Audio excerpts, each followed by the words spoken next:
I'd say that much more. I'd say he's a hero. That makes a hero. Yeah, we're going with that. Yeah. Okay, so Dani, a couple things that we're looking out for today. The heat, but also some storms. And then you brought up the air quality. So I've been talking about the two. And Got a trifecta. And we've got the trifecta. Of unpleasantness. Yes, so we'll start first with the heat, then we'll get to the air quality, and then we'll talk storms, because each are very important, and each could have an impact on your day. Right now, temperatures are probably the main weather story. It's what's impacting us most right now.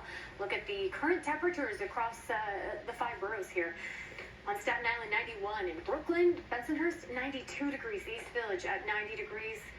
84 for Ozone Park, so that's the most comfortable spot in the boroughs right now. 86 for Yankee Stadium. As we zoom out and take a look a little further south, check out Belmar and Wrightstown at 93 degrees. Newark at 91 as well. Montauk at 83. 85 for Sussex. And then you factor in the humidity, and that's where we get the heat index, which has been the main weather story and the main concern, because this is how your skin reads the heat. This is how your body reads the weather out there today. So this is what you got to prep for, and this is what can be dangerous if you don't protect yourself or if you spend too much time outside. It's not just today, it's a more long duration event with 3 expected days, today, tomorrow, and Saturday, with these heat indices in the triple digits. It feels like 104 in Belmar, feels like 99 in Central Park, feels like 100 degrees in Newark. So that's the reason for the excessive heat warning, which is in effect. It began at 11 o'clock this morning. It doesn't expire until tomorrow evening. So the warning here, that's in pink, but heat advisory everywhere else. So no matter where you live, the heat is a story today. But we also have the air quality alert that's in effect for today, areas shaded in the gray there. We expect at our worst to be up to the unhealthy for sensitive groups category, about 105. So that's both the AQI and the expected heat index today. It's not what you want to see. Right now, the AQI is in a slightly better place, in moderate, sitting at 69. But as that ozone and the pollution continues to build with the heat, that's when we'll see that number climb today. Now let's talk storms. Right now, the satellite and radar, mostly quiet. The satellite breaking on the cloud cover a little bit, so moments of sunshine. But to our north here over the Catskills, there are some thunderstorms firing up, so parts of Ulster County picking up. It looks like one little shower over Kingston right now. We're watching this unsettled weather, and there's plenty more where that came from. It's a wave of energy moving through, and then we have the heat and the humidity. So everything that we need for some of these storms to be strong and potentially severe as we move into the next few hours. So this will be a big deal for the areas impacted. There's a slight level 2 risk for severe weather across the tri-state. Do we expect a solid line of storms to move through? Not necessarily. It will be more broken through the afternoon and evening. That being said, the areas that do see storm activity could have locally heavy rain that leads to the potential for flash flooding, and could have really gusty wind that can lead to damage. So it's still something to keep in mind, and something that could potentially be serious. We just haven't seen a whole lot of it yet.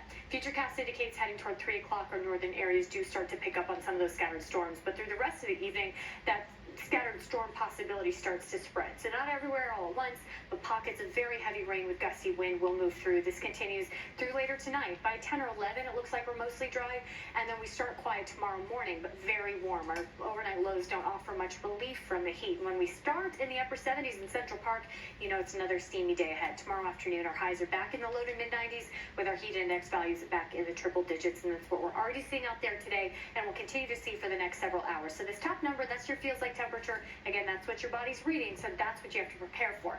Actual air temperature, low to mid-90s today, but it's so steamy. It just feels so much warmer than that. And then that scattered storm threat off and on through this evening. 94 is what we're calling for that high.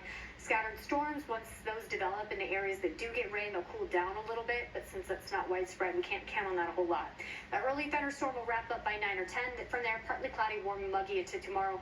And then tomorrow, very hot, very humid. Heat index right back to 100 to 105 with a bit of a breeze. Saturday is our 3rd day in this expected heat wave. Scattered storms move through on Saturday, a little more widespread. That's a cold front, and that brings relief. Sunday and Monday, so much more comfortable, as our highs fall to the low 80s and our dew points, our humidity, drops as well. So something to look forward to. David? Thank you, Dani. We got some breaking sports news. He held out on the Giants for months, but now running back Saquon Barkley officially signed to a 1-year deal with Big Blue. And today, speaking out for the first time since reaching that deal, sports anchor Sam Ryan in the newsroom. What do you have to say, Sam? Hey, David. We'll say he had an epiphany a day after returning to the team and to the Giants practice field. Saquon Barkley speaking to the media just moments ago, this coming 2 days after signing a 1-year deal with the Giants. Now, there was the talk of a potential holdout after the Giants placed the franchise tag on their star running back while he was seeking a long-term contract. Ultimately, they agreed to that 11th hour 1-year deal Tuesday morning. Saquon saying today he listened to the advice of veterans and felt the Giants were trying to get a deal done in good faith. And he's here now